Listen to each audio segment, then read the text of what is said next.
बिस्मिल्लाहिर्रहमानिर्रहीम। The topic of today's discussion है CVS physiology. CVS physiology के अंदर सबसे पहले हमसे क्यों दिया हुआ है कि एक पेशेंट है उसको हेमरेज डेवलप हुआ है और जो हार्ट रेट है उसका इंक्रीज़ कर जाता है हेमरेज के अंदर क्योंकि वीनस रिटर्न डिक्रीज़ कर जाता है। जब आपका बहुत ज़्यादा ब्लड लॉस होता है तो हार्ट रेट ज़्यादा हो जाता है क्योंकि वीनस रिटर्न आपका डिक्रीज़ कर गया। अब ब्लड लॉस हो जा रहा है, आपकी बॉडी से निकलता जा रहा है, तो आपका जो वीनस रिटर्न होगा वो कम हो जाएगा। वीनस रिटर्न कम हो जाने की वजह से हार्ट रेट ज़्यादा हो जाता है। तो हेमरेज वाले पेशेंट्स के अंदर हार्ट रेट ज़्यादा हो जाता है क्योंकि वीनस रिटर्न कम होता है। हार्ट रेट हेमरेज वाले पेशेंट के अंदर ब्लड प्रेशर भी लो हो जाता है। हेमरेज वाले पेशेंट के अंदर हार्ट रेट ज़्यादा हो जाता है। एक तो इनका बीपी भी लो हो जाएगा। हाइपोटेंशन होती है जब भी आपका ब्लड लॉस होता है या हेमरेज होता है, और जो सेंट्रल वीनस प्रेशर होता है वो भी डिक्रीज़ कर जाता है।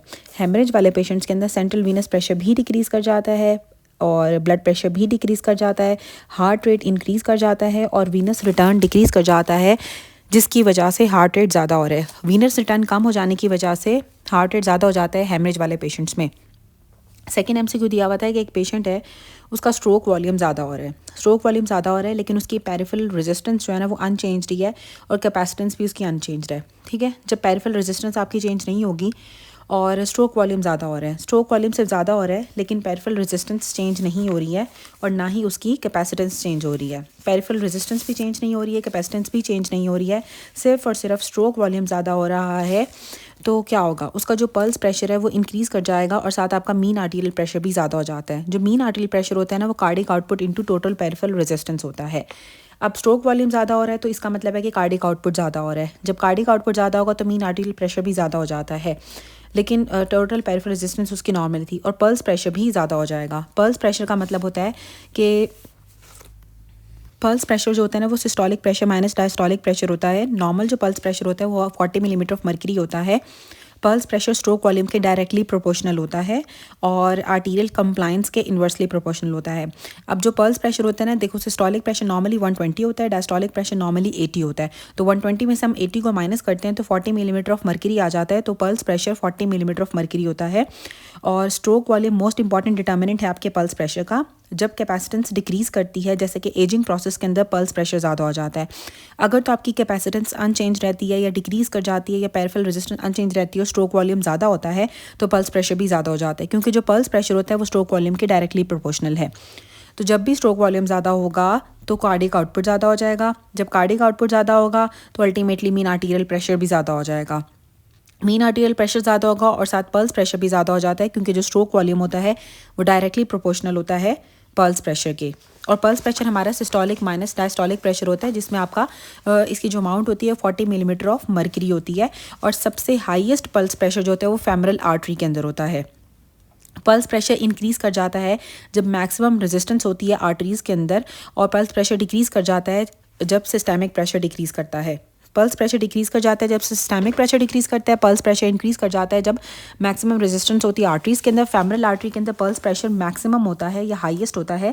और जो पल्स वेव वेलोसिटी होती है ना वो ब्लड फ्लो को डिटेक्ट करती है टू एक्सट्रीमिटीज़।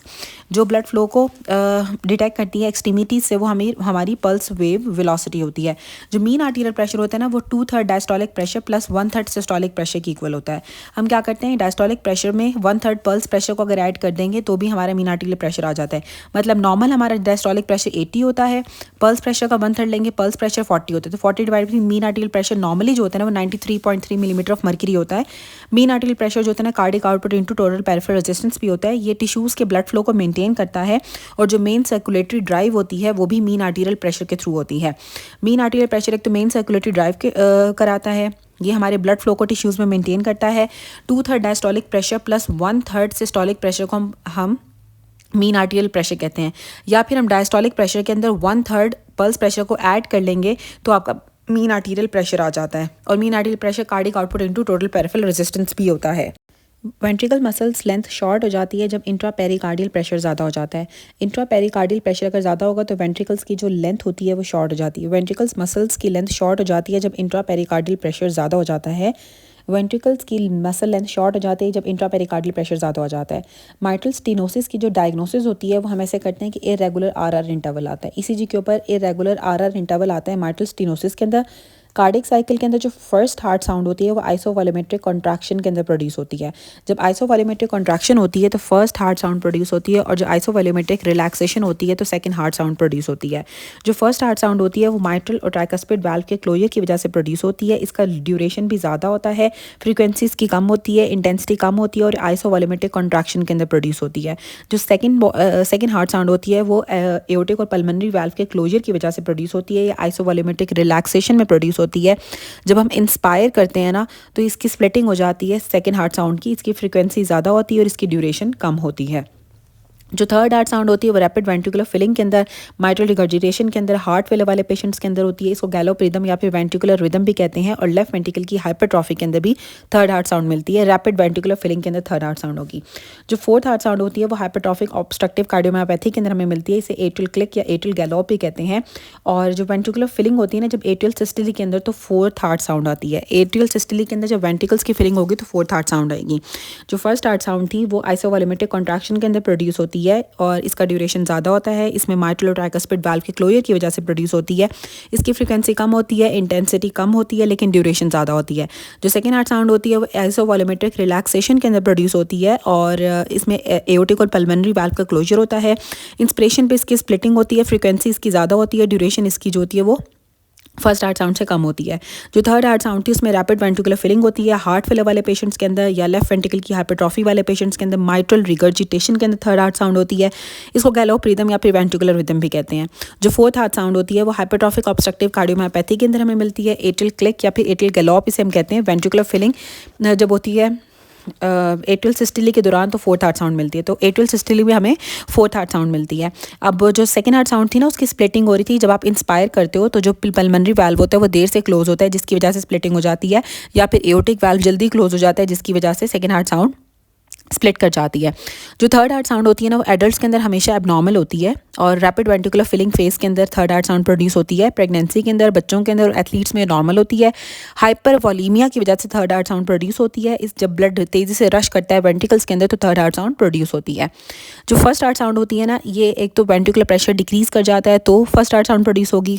एट्रियल फिब्रिलेशन के अंदर फर्स्ट हार्ट साउंड होती है वो वेरिएबल होती है। फर्स्ट हार्ट साउंड सी वेव को शो करती है जेवीपी के अंदर, और ये लाउड हो जाती है जब पीआर इंटरवल डिक्रीज़ कर जाता है।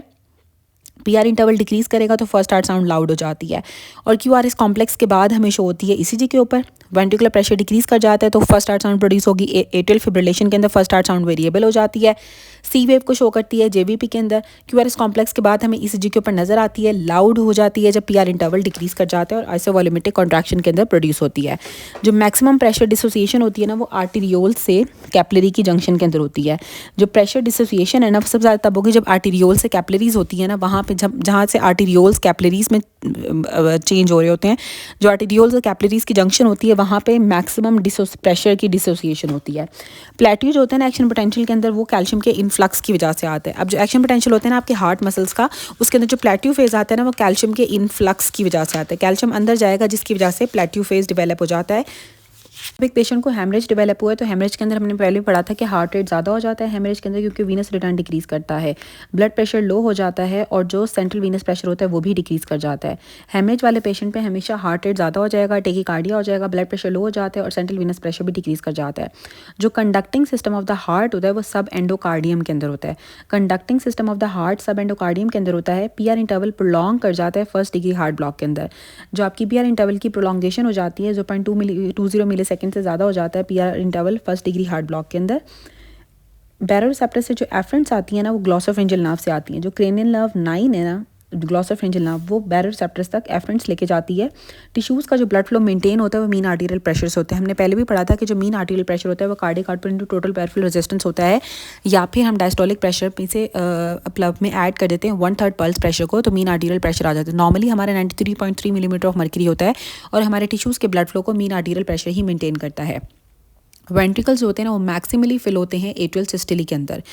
एट्रियल सिस्टोली में मैक्सिमम फिलिंग होती है वेंट्रिकल्स की। कार्डिक टिश्यू में कब सबसे ज़्यादा वेंट्रिकुलर फिब्रिलेशन हो सकती है जब एक्शन पोटेंशियल का एंड होता है ना तो वेंट्रिकुलर फिब्रिलेशन के चांसेस सबसे ज़्यादा होते हैं। कार्डियक टिश्यू सबसे ज़्यादा वल्नरेबल होता है वेंट्रिकुलर फिब्रिलेशन के लिए at the end of action potential. AV conduction velocity अगर आपकी स्लो हो गई है तो पीआर इंटरवल इंक्रीज कर जाता है। जो पीआर इंटरवल होता है ना बेसिकली एट्रियो वेंट्रिकुलर कंडक्शन को शो करता है। तो जब आपकी कंडक्शन स्लो हो जाएगी इसका मतलब कि पल्सेस आहिस्ता से जा रही हैं तो ईसीजी के ऊपर जो पीआर इंटरवल होता है वो प्रोलॉन्ग कर जाता है। अब हम रिवाइज करते हैं कि हेमरेज के अंदर आपका हार्ट रेट ज़्यादा हो रहा था क्योंकि वीनस रिटर्न डिक्रीज कर जाता है। जब स्ट्रोक वॉल्यूम ज़्यादा होगा लेकिन टोटल पेरिफेरल रेजिस्टेंस और कैपेसिटेंस नॉर्मल है तो मीन आर्टिरियल प्रेशर भी ज़्यादा हो जाता है, पल्स प्रेशर भी ज़्यादा हो जाता है क्योंकि जो पल्स प्रेशर है वो भी डायरेक्टली प्रोपोर्शनल है स्ट्रोक वॉल्यूम के। और मीन आर्टिरियल प्रेशर जो होता है ना cardiac output into total peripheral resistance होता है। वेंट्रिकल्स मसल लेंथ शॉर्ट हो जाती है। जब इंट्रापेरिकार्डियल प्रेशर ज़्यादा होगा तो वेंट्रिकल मसल्स की जो लेंथ होती है वो शॉर्ट हो जाती है। माइट्रल स्टेनोसिस के अंदर ईसीजी के ऊपर इरेगुलर आरआर इंटरवल आता है। कार्डिक साइकिल में जो फर्स्ट हार्ट साउंड होती है वो आइसोवॉल्यूमेट्रिक कॉन्ट्रैक्शन के अंदर प्रोड्यूस होती है। मैक्सिमम प्रेशर डिसोसिएशन होती है जब आर्टेरियोल्स की कैपिलरीज के अंदर जंक्शन जहाँ पर होगी। प्लेट्यू फेज एक्शन पोटेंशियल के अंदर कैल्शियम के इन्फ्लक्स की वजह से आता है। हेमरेज के अंदर टेकीकार्डिया होगा, ब्लड प्रेशर आपका लो हो जाता है, सेंट्रल वीनस प्रेशर भी लो हो जाता है। Conducting system of the heart जो होता है वो सबएंडोकार्डियम के अंदर होता है। Prolong PR interval first degree heart block के अंदर होता है। बैरोसेप्टर्स की जो एफरेंट्स होती हैं वो ग्लॉसोफ्रेंजियल नर्व से आती हैं। ब्लड फ्लो टिश्यूज़ का मीन आर्टिरियल प्रेशर मेंटेन करता है। वेंट्रिकल्स एट्रियल सिस्टली के अंदर मैक्सिमली फिल होते हैं। और ventricular fibrillation eight the end of action potential सबसे ज़्यादा वेंट्रिकुलर फिब्रिलेशन जो है ना वो एक्शन पोटेंशियल के एंड पे हो सकती है। एवी कंडक्शन वेलोसिटी अगर आपकी स्लो हो गई है तो पीआर इंटरवल प्रोलॉन्ग हो जाता है। नेक्स्ट टाइम से क्यों दिया हुआ है कि जो मेन सर्कुलेटरी ड्राइव होती है ब्लड फ्लो के लिए वो मीन आर्टीरियल प्रेशर होती है। हमने पहले भी पढ़ा था कि जो मीन आर्टीरियल प्रेशर होता है ना वो हमारे टिश्यूज़ के ब्लड फ्लो को मेंटेन करता है। मीन आर्टीरियल प्रेशर जो होता है वो 2/3 diastolic pressure plus 1/3 systolic pressure होता है। मीन आर्टीरियल प्रेशर में हम क्या करते हैं, डायस्टोलिक प्रेशर में अगर आप 1/3 पल्स प्रेशर को ऐड कर दो, diastolic pressure normally 80 millimetre of mercury होता है और pulse pressure 40 millimetre of mercury होता है। तो 40 को डिवाइड करेंगे 3 से और उसमें ऐड कर देंगे 80 तो 93.3 millimetre of mercury mean arterial pressure होता है। Mean arterial pressure cardiac output into total peripheral resistance भी होता है। ये हमारे टिश्यूज़ के ब्लड फ्लो को मेंटेन करता है और ये हमारे ब्लड फ्लो की मेन सर्कुलेटरी ड्राइव होता है। मीन आर्टीरियल प्रेशर एक तो मेन सर्कुलेटरी ड्राइव है ब्लड फ्लो के लिए और ये टिश्यूज़ के ब्लड फ्लो को भी मेंटेन करता है। उसके बाद दिया हुआ है कि ईसीजी के ऊपर सॉ टूथ अपीयरेंस आ रही है और जो पी वेव की रेशियो जो है क्यूआरएस कॉम्प्लेक्स के साथ वो 3:1 है और जो पल्स है उसकी वो रेगुलरली है। रेगुलरली आ रही है लेकिन इरेगुलर पल्स है। तो regularly irregular pulse, saw tooth appearance और रेशियो 3:1 होना पी वेव की क्यूआरएस कॉम्प्लेक्स के साथ ही एट्रियल फ्लटर में होता है। जो एट्रियल फ्लटर होता है इसमें सॉ टूथ अपीयरेंस आती है। Back to back atrial depolarization wave होती है और इसके ट्रीटमेंट में हम कैथेटर एब्लेशन करते हैं। रेगुलरली इरेगुलर पल्स होती है। क्यूआरएस कॉम्प्लेक्स कोई 3 या 4 पी वेव्स के बाद आएगा तो पी वेव की रेशियो जो जाएगी ना 3:1 हो जाती है। तो जो एट्रियल फ्लटर होता है इसमें तो एक तो रेगुलरली इरेगुलर पल्स होती है, सॉ टूथ अपीयरेंस आती है ईसीजी के ऊपर और जो पी वेव की रेशियो होती है क्यूआरएस कॉम्प्लेक्स के साथ वो 3:1 हो जाती है और इसके ट्रीटमेंट हम कैथेटर एब्लेशन करते हैं और back to back atrial depolarization होती है। जो चैम्बर्स ऑफ द हार्ट होते हैं ना उसमें जो राइट वेंट्रिकल होता है उसका प्रेशर जो होता है 25/5 मिलीमीटर ऑफ मर्क्यूरी होता है। राइट वेंट्रिकल का प्रेशर जो होता है ना वो 25/5 मिलीमीटर ऑफ मर्क्यूरी होता है। सेकेंड हार्ट साउंड हमने पढ़ा था कि आइसोवॉल्यूमेट्रिक रिलैक्सेशन में प्रोड्यूस होती है। इसकी ड्यूरेशन कम होती है लेकिन फ्रिक्वेंसी ज़्यादा होती है, इंटेंसिटी ज़्यादा होती है। और सेकेंड हार्ट साउंड जो होती है वो इंस्पिरेशन के ऊपर स्प्लिट कर जाती है क्योंकि आपका जो पल्मोनरी वाल्व होता है उसके डिलेड क्लोजर होता है या फिर एओर्टिक वाल्व के अर्ली क्लोजर की वजह से सेकेंड हार्ट साउंड स्प्लिट कर जाती है इंस्पिरेशन के ऊपर। री एंट्री इम्पल्सेस हमें पैरोक्सिस्मल वेंट्रिकुलर एरिथमियाज के अंदर मिलते हैं। जो वेंट्रिकुलर एरिथमियाज होते हैं उसके अंदर री एंट्री इम्पल्सेस डेवलप हो जाती हैं कि दोबारा आपके हार्ट के अंदर इम्पल्सेस एंटर कर रही होती हैं जिसकी वजह से वेंट्रिकुलर एरिथमियाज या पैरोक्सिस्मल वेंट्रिकुलर एरिथमियाज डेवलप हो जाते हैं। ईसीजी के ऊपर जो पी वेव है ना उसमें आपको स्मॉल वेव्स नजर आ रही हैं और क्यूआरएस कॉम्प्लेक्स जो है ना वो इरेगुलर इंटरवल के ऊपर है। तो ये होगा एट्रियल फिब्रिलेशन। एट्रियल फिब्रिलेशन में बेसिकली पल्सेस डेफिसिट होता है। एट्रियल फिब्रिलेशन के अंदर इरेगुलर क्यूआरएस कॉम्प्लेक्स हो जाता है। अगर आपका क्यूआरएस कॉम्प्लेक्स इरेगुलर हो गया है तो that is atrial fibrillation. Atrial fibrillation के अंदर जो जेवीपी होती है उसके अंदर ए वेव एब्सेंट हो जाती है। ए फिब के अंदर जो होती है वो ए वेव एब्सेंट हो जाती है और जो फर्स्ट हार्ट साउंड थी वो भी वेरिएबल हो जाती है एट्रियल फिब्रिलेशन के अंदर। एट्रियल फिब्रिलेशन के अंदर में कोई पी वेव नहीं मिलती है। इसमें ये बताया हुआ था कि जो पी वेव होती है तो वो स्मॉल वेव्स के अंदर कन्वर्ट हो जाएगी या फिर एब्रप्ट पी वेव हो जाती है या फिर कोई पी वेव होती ही नहीं है एट्रियल फिब्रिलेशन में। जो क्यूआरएस कॉम्प्लेक्स होता है वो इरेगुलर क्यूआरएस कॉम्प्लेक्स होता है और आपकी आर वेव भी एब्रप्ट हो सकती है और जो क्यूआरएस कॉम्प्लेक्स है वो भी एब्रप्ट हो सकता है। एट्रियल फिब्रिलेशन के अंदर पल्सेस डेफिसिट होता है। जो जेवीपी के अंदर जो ए वेव होती है वो एब्सेंट हो जाती है। एट्रियल फिब्रिलेशन के अंदर फर्स्ट हार्ट साउंड वेरिएबल हो जाती है। एट्रियल फिब्रिलेशन की वजह से जो है ना आपको एम्बुलेंस भी डेवलप हो सकता है। इसमें फर्स्ट हार्ट साउंड वेरिएबल होती है, पेशेंट को चेस्ट पेन होता है और साथ इरेगुलर रिदम होता है, और कार्डिक साइकिल के अंदर जो पीआर इंटरवल का लोअर एंड होता है ना, वहाँ पे एट्रियल फिब्रिलेशन होती है। एट्रियल फिब्रिलेशन होती है कार्डिक साइकिल के अंदर lower end of PR interval के। पीआर इंटरवल का जो लोअर एंड होता है, पीआर इंटरवल के लोअर एंड के ऊपर एफिब शो करती है कार्डिक साइकिल के अंदर, और एट्रियल फिब्रिलेशन के अंदर इरेगुलर पल्स हो जाती है। क्यूआरएस कॉम्प्लेक्स आपके इरेगुलर हो जाते हैं, जो कि सपोर्ट करते हैं इसकी डायग्नोसिस को। इसमें पल्सेस डेफिसिट होता है। फर्स्ट हार्ट साउंड आपकी वेरिएबल हो जाती है। ए वेव एब्सेंट होती है जेवीपी के अंदर, और इरेगुलर क्यूआरएस कॉम्प्लेक्स होगा। पी वेव या तो स्मॉल वेव्स के अंदर कन्वर्ट हो जाएगी, एब्रप्ट पी वेव होगी। इरेगुलर क्यूआरएस कॉम्प्लेक्स होगा, इरेगुलर पल्स होगी। और अगर एक प्रेग्नेंट फीमेल हो, उसको एट्रियल फिब्रिलेशन हो रही हो, साथ माइट्रल स्टेनोसिस हो रही है, तो आपने आईवी हेपरिन देनी होती है। और एट्रियल फिब्रिलेशन की वजह से एम्बुलेंस भी डेवलप हो सकता है। और अगर एक पेशेंट हो जिसको थायरोटॉक्सिकोसिस है, मतलब उसका थायराइड ग्लैंड की ज़्यादा हो गया, उसका हार्ट रेट भी उसका 180/मिनट है, इरेगुलरली आरआर इंटरवल आ रहे हैं, तो आपने बीटा ब्लॉकर्स देनी होती हैं। अगर तो थायरोटॉक्सिकोसिस होगी तो बीटा ब्लॉकर्स देंगे, लेकिन अगर माइट्रल स्टेनोसिस के साथ एफिब हो रही है प्रेग्नेंट फीमेल को, तो हमने आईवी हेपरिन देनी होती है। उसके बाद यहाँ पे नेक्स्ट एमसीक्यू में भी यही दिया हुआ था कि कार्डिक साइकिल के अंदर जो एट्रियल फिब्रिलेशन होती है वो eight the end of PR interval होती है। पीआर इंटरवल के एंड के ऊपर जो है वो एट्रियल फिब्रिलेशन होती है। अब नेक्स्ट एमसीक्यू दिया हुआ है कि एक पेशेंट था, उसका रोड ट्रैफिक एक्सीडेंट हुआ और उसका 2 लीटर्स ब्लड लॉस हो गया है। जब 2 लीटर्स ब्लड लॉस होता है, मतलब हेमरेज हुआ, तो उसकी वीनस स्टोन ज़्यादा हो जाएगी। ठीक है, वीनस स्टोन ज़्यादा हो जाती है। ठीक है, इसमें आपने बाकी नहीं करने। हार्ट रेट तो ज़्यादा होता ही है जब आपका ब्लड लॉस होता है, लेकिन ज़्यादा बेस्ट ऑप्शन ये है कि इसकी वीनस स्टोन ज़्यादा हो गई है। वीनस स्टोन ज़्यादा हो जाती है। ठीक है, जब ब्लड लॉस होता है, हमने पढ़ा था टिकीकार्डिया हो जाता है। साथ आपका जो systemic pressure, central CVP pressure होता है, सेंट्रल वीनस प्रेशर होता है, वो डिक्रीज़ कर जाता है, और ब्लड प्रेशर भी डिक्रीज़ कर जाता है। अब जो वी वेव होती है ना कार्डिक साइकिल के अंदर, वो शो करती है आइसोवॉल्यूमेट्रिक रिलैक्सेशन को। अब जो जगलोवीनस कर्व होती है ना, जेवीपी कर्व होती है, उसकी बहुत सारी वेव्स होती हैं। ठीक है, इसकी हमने पढ़नी है 1 2, ठीक है, 5 वेव्स पढ़नी है। सबसे पहले आती है ए वेव। ठीक है, जो हमने पढ़ा था कि जो S1 फर्स्ट हार्ट साउंड को शो करी थी। उसके बाद आती है सेकंड वेव, जिसे हम सी वेव कहते हैं। थर्ड वेव आती है एक्स वेव, एक्स डिसेंट आता है हमारे पास। ठीक है, फिर फोर्थ में आते हैं वाई वेव आती है, और फिर फिफ्थ में आता है वाई डिसेंट। 2 डिसेंट हैं और 3 वेव्स होती हैं जेवीपी, जब हम जगलोवीनस जो कर्व होती है उसको देख रहे होते हैं। सबसे पहले में जो ए वेव होती है ना, वो पीआर सेगमेंट को शो करती है। जो ए वेव होती है वो एट्रियल कॉन्ट्रैक्शन को या एट्रियल सिस्टोली को शो करती है। एट्रियल फिब्रिलेशन वाले पेशेंट के अंदर या माइट्रल स्टेनोसिस वाले पेशेंट्स के अंदर जो ए वेव होती है वो एब्सेंट हो जाती है, और ए वेव आपकी लार्ज और जाइंट हो जाती है ट्राइकस्पिड स्टेनोसिस के अंदर। ठीक है, अगर तो ट्राइकस्पिड वाल्व की स्टेनोसिस होगी तो ए वेव बड़ी हो जाएगी, जाइंट हो जाएगी। और माइट्रल स्टेनोसिस के अंदर ए वेव जो होती है एब्सेंट होती है। एट्रियल फिब्रिलेशन के अंदर भी ए वेव जो होती है एब्सेंट होती है। जो ए वेव होती है वो एट्रियल कॉन्ट्रैक्शन को शो करती है, या फिर एट्रियल सिस्टोली को शो करती है, और पीआर सेगमेंट को शो करती है।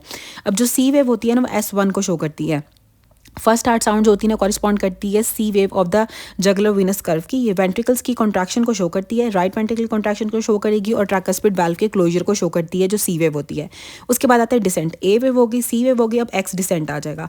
जो एक्स डिसेंट होता है वो एट्रियल रिलैक्सेशन को शो करता है, डाउनवर्ड डिस्प्लेसमेंट को शो करता है। इसमें जो साथ ये वेंट्रिकल्स कॉन्ट्रैक्शन के दौरान जो हम डाउनवर्ड डिस्प्लेसमेंट को शो करता है, और ट्राइकस्पिड रिगर्जिटेशन के अंदर एक्स डिसेंट एब्सेंट होता है। जो वी वेव होती है, अब क्वेश्चन में भी यही था कि वी वेव कब आती है। वी वेव आती है जब आइसोवॉल्यूमेट्रिक रिलैक्सेशन होती है, मतलब कि जो आपकी आइसोवॉल्यूमेट्रिक रिलैक्सेशन के करीब जो होती है ना, हमें वो वी वेव नजर आती है। और इसमें क्या होता है, एट्रियल का प्रेशर ज़्यादा हो जाता है, एट्रियल फिलिंग होती है against the close T valve. ठीक है, टी वाल्व जो ट्राइकस्पिड वाल्व होता है वो क्लोज हुआ हुआ होता है, और फिर एट्रिया की जो फिलिंग होती है उसकी वजह से वी वेव आती है, और वी वेव ट्राइकस्पिड रिगर्जिटेशन के अंदर इंक्रीज कर जाती है। उसके बाद आता है वाई डिसेंट। जो वाई डिसेंट होता है जब राइट एट्रियम एम्प्टी करता है राइट वेंट्रिकल के अंदर, तो वाई डिसेंट आता है। और वाई डिसेंट एब्सेंट होता है कार्डिक टेम्पोनार्ड के अंदर, और प्रोमिनेंट होता है कंस्ट्रक्टिव पेरिकार्डाइटिस के अंदर।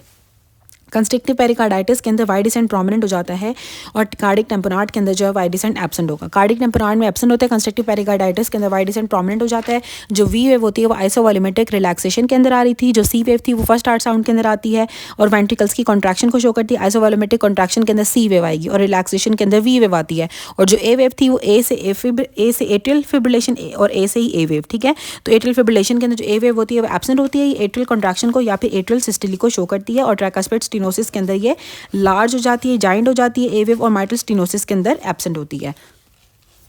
नेक्स्ट टाइम से क्यों दिया हुआ है, जो हमारे पल्मोनरी कैपिलरी वेज प्रेशर होता है वो लेफ्ट आर्टीरियल प्रेशर के इनडायरेक्ट मेजर हम करते हैं। लेफ्ट आर्टीरियल प्रेशर को, लेफ्ट आर्टीरियल प्रेशर अगर आपने मेजर करना हो तो उसके लिए पल्मोनरी कैपिलरी वेज प्रेशर लेते हैं।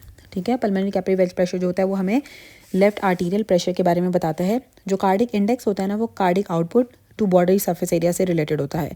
जो कार्डिक इंडेक्स होगा ना वो कार्डिक आउटपुट पर डिपेंड करता है और बॉडी सरफेस एरिया को भी डिपेंड करता है। ईसीजी के ऊपर हम ऐसे नोट को रिकॉर्ड नहीं कर पाते हैं। जो मैक्सिमम हार्ट रेट होता है वो एक्सरसाइज के दौरान होता है। जब हम एक्सरसाइज कर रहे होते हैं तो हमारा हार्ट रेट ज़्यादा हो जाता है। हार्ट रेट ज़्यादा हो जाता है एक्सरसाइज के दौरान, और जो मैक्सिमम प्रेशर होता है एओर्टा के अंदर वो स्लो इजेक्शन फेज़ के अंदर होता है। जब आहिस्ता आहिस्ता स्लो इजेक्शन हो रही होती है, आहिस्ता से रिड्यूस इजेक्शन होती है या फिर जो स्लो इजेक्शन होती है उसके अंदर जो एओर्टा के अंदर प्रेशर होता है वो सबसे ज़्यादा होता है।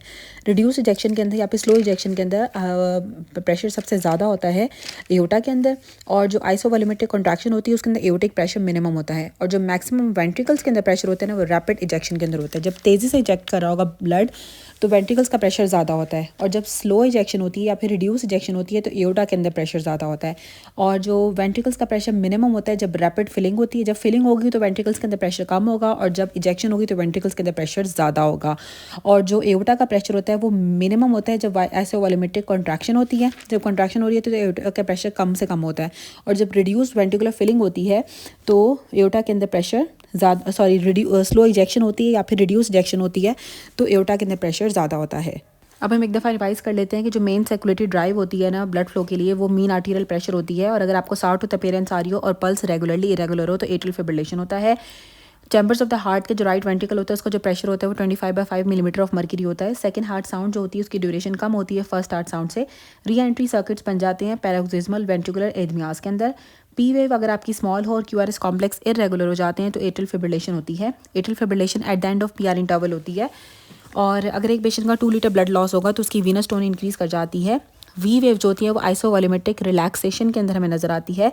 पल्मोनरी कैपिलरी वेज प्रेशर जो होता है वो इनडायरेक्ट मेजर होता है लेफ्ट आर्टीरियल प्रेशर का। कार्डिक इंडेक्स जो होता है वो कार्डिक आउटपुट और बॉडी सरफेस एरिया को भी डिपेंड करता है। ईसीजी के ऊपर हम ऐसे नोट को डिटेक्ट नहीं कर सकते हैं। मैक्सिमम हार्ट रेट एक्सरसाइज के अंदर होता है, और जो मैक्सिमम प्रेशर जो होता है एओर्टा का वो स्लो इजेक्शन फेज़ के अंदर या फिर रिड्यूस इजेक्शन फेज़ के अंदर मैक्सिमम प्रेशर होता है एओर्टा में। मोस्ट पोटेंट रिस्पॉन्स जो शॉक हाइपोवॉल्यूमिक शॉक के अंदर आता है that is CNS ischaemic response या फिर ब्रेन इस्कीमिक रिस्पॉन्स। ठीक है, इसको हम सीएनएस इस्कीमिक रिस्पॉन्स भी कहते हैं या फिर हम इसे ब्रेन इस्कीमिक रिस्पॉन्स कहते हैं। और ये सबसे पोटेंट रिस्पॉन्स होता है जब भी पेशेंट को हाइपोवॉल्यूमिक शॉक होता है, जब उसका ब्लड लॉस बहुत ज़्यादा हो रहा होगा तो जो सबसे पोटेंट रिस्पॉन्स होता है ना वो सीएनएस इस्कीमिक रिस्पॉन्स या फिर ब्रेन इस्कीमिक रिस्पॉन्स होता है। मोस्ट इंपॉर्टेंट रिस्पॉन्स होता है शॉक के अंदर इनिशियली जब पेशेंट का ब्लड प्रेशर जो होता है वो 60 से भी कम हो जाता है। Most pronounced, most important, most potent होता है। अगर एक पेशेंट का जो शॉक की तरह की स्टेट के अंदर पेशेंट जाता है ना तो हमारा जो सेंट्रल नर्वस सिस्टम के अंदर जो इस्कीमिक रिस्पॉन्स होता है वो एक्टिवेट हो जाता है। और अगर सिनेरियो में दिया हुआ हो कि पेशेंट का ब्लड प्रेशर जो है वो 60/40 है, मतलब ब्लड प्रेशर उसका बहुत लो हो गया है, पल्स उसकी रैपिड हो गई है, कोल्ड क्लैमी स्किन है, तो सबसे ज़्यादा जो एक्टिव होगा उसका सीएनएस इस्कीमिक रिस्पॉन्स एक्टिव हो जाता है। जब आपका मीन आर्टीरियल प्रेशर या आपका blood pressure 60 millimetre of mercury से कम हो जाएगा तो जो रैपिड रिस्पॉन्स होता है वो आपका सीएनएस इस्कीमिक रिस्पॉन्स या फिर ब्रेन इस्कीमिक रिस्पॉन्स होता है।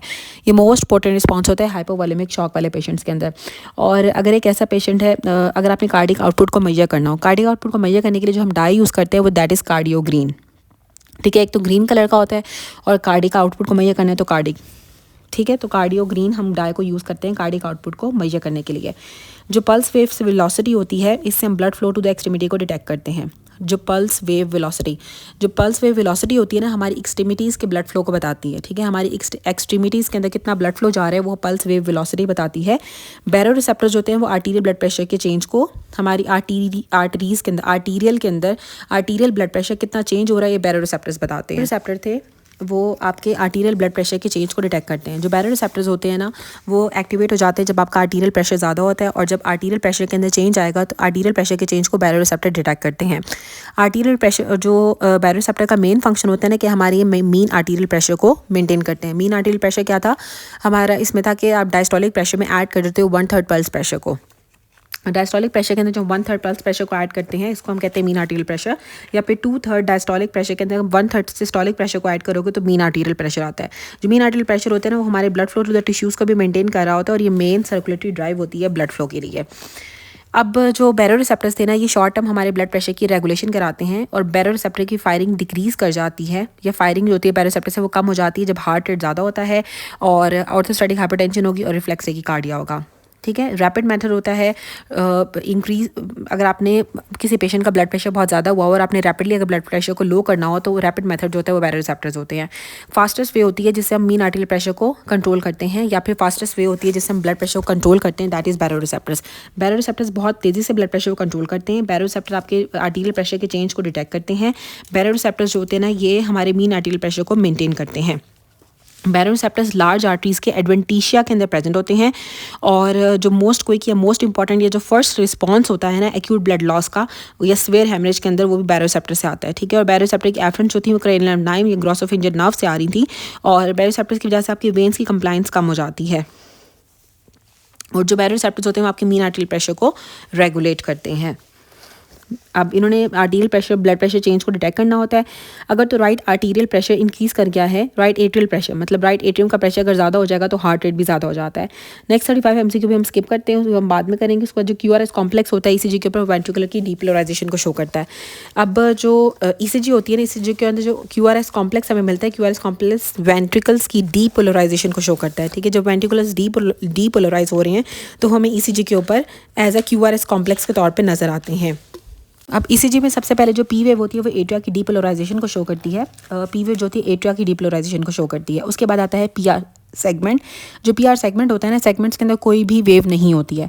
P वेव के एंड से लेके Q वेव के स्टार्ट तक का हमारा PR सेगमेंट होता है, और जो PR सेगमेंट होता है ना, इसके अंदर कोई भी वेव नहीं आती है। उसके बाद आता है QRS कॉम्प्लेक्स। अब जो QRS कॉम्प्लेक्स होता है ना, वो Q वेव के स्टार्ट से लेके S वेव के एंड तक होता है, और ये वेंट्रिकल्स की डीपोलराइजेशन को शो कर रहा है। जो P वेव थी वो एट्रिया की डीपोलराइजेशन को शो कर रही थी, और जो QRS कॉम्प्लेक्स होता है वो वेंट्रिकल्स की डीपोलराइजेशन को शो करता है, और जो एट्रिया की रीपोलराइजेशन होती है वो QRS कॉम्प्लेक्स से मास्क हो जाती है। उसके बाद आता है ST सेगमेंट। अब ST सेगमेंट इसलिए इंपॉर्टेंट होता है क्योंकि ये हमें ये शो करता है कि तो वेंट्रिकल्स की जो डीपोलराइजेशन है वो कंप्लीट हो गई है, और साथ इसमें ये हमें ये बताता है कि जो मायोकार्डियल इंफार्क्शन वाले पेशेंट्स के अंदर इसी की एलिवेशन होती है, जिससे हमें इस्केमिक चेंजेस के बारे में पता चलता है।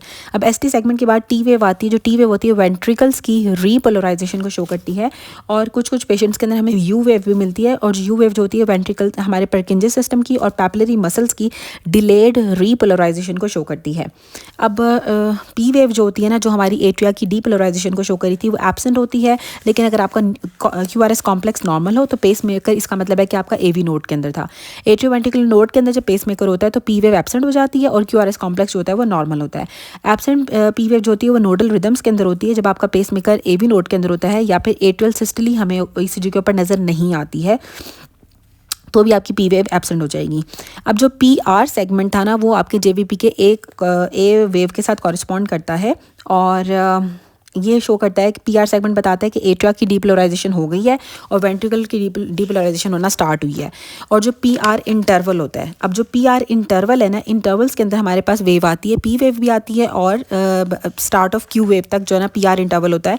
ये SA नोड की कंडक्शन को शो करता है। जो PR इंटरवल होता है ना, वो AV नोड की कंडक्शन को शो करेगा। ठीक है।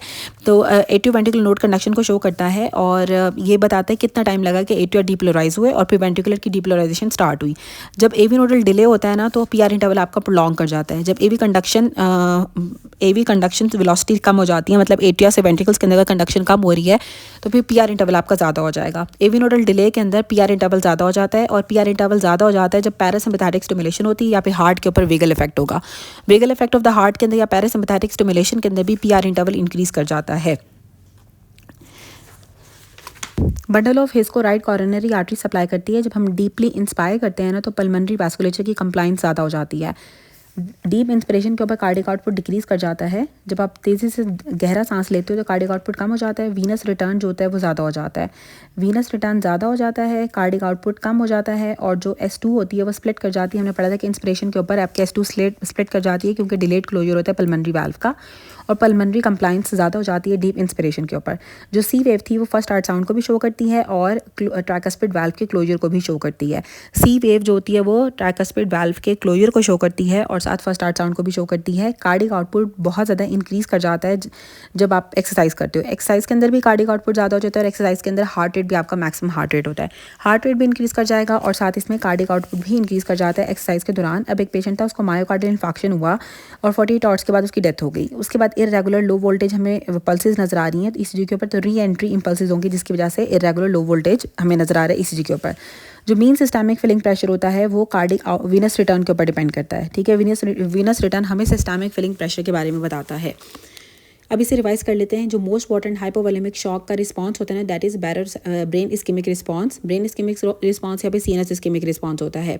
कार्डिक आउटपुट को मेजर करने के लिए जो डाई यूज़ करते हैं that is cardio green dye. Pulse wave velocity जो होती है blood flow to the extremities को डिटरमाइन करती है, डिटेक्ट करती है।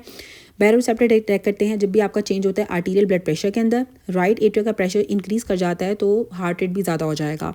उसके बाद जो क्यूआरएस कॉम्प्लेक्स होते हैं वो वेंट्रिकल्स की डीपोलराइजेशन को शो करते हैं। बंडल ऑफ हिस को राइट कॉरोनरी आर्टरी सप्लाई करती है। डीप इंस्पिरेशन के ऊपर पल्मोनरी कंप्लाइंस ज़्यादा हो जाती है, कार्डिक आउटपुट कम हो जाता है, वीनस रिटर्न ज़्यादा हो जाता है और स्प्लिटिंग होती है आपके सेकंड हार्ट साउंड की। सी वेव जो होती है वो ट्राइकस्पिड वाल्व के क्लोजर को शो करती है। कार्डिक आउटपुट इंक्रीज कर जाएगा एक्सरसाइज के अंदर और साथ हार्ट रेट भी मैक्सिमम हो जाता है एक्सरसाइज के दौरान। मायोकार्डियल इन्फार्क्शन वाले पेशेंट्स के अंदर अगर इरेगुलर लो वोल्टेज हमें नजर आ रहा है तो वो री एंट्री इंपल्सेस की वजह से होता है। मीन सिस्टमिक फिलिंग प्रेशर जो होता है वो वीनस रिटर्न के ऊपर से हम डिटरमाइन करते हैं। वीनस रिटर्न कितना आ रहा है इससे हमें पता चलता है कि मीन सिस्टमिक फिलिंग प्रेशर क्या था, कि जो फिल हो रहे थे आपके चैम्बर्स उसका जो उस वक्त प्रेशर क्या था, हमें वीनस रिटर्न से पता चलता है कितना ब्लड फ्लो जो है ना वो वापस आ रहा है। वीनस रिटर्न हमें जो है मीन सिस्टमिक फिलिंग प्रेशर के बारे में बताता है।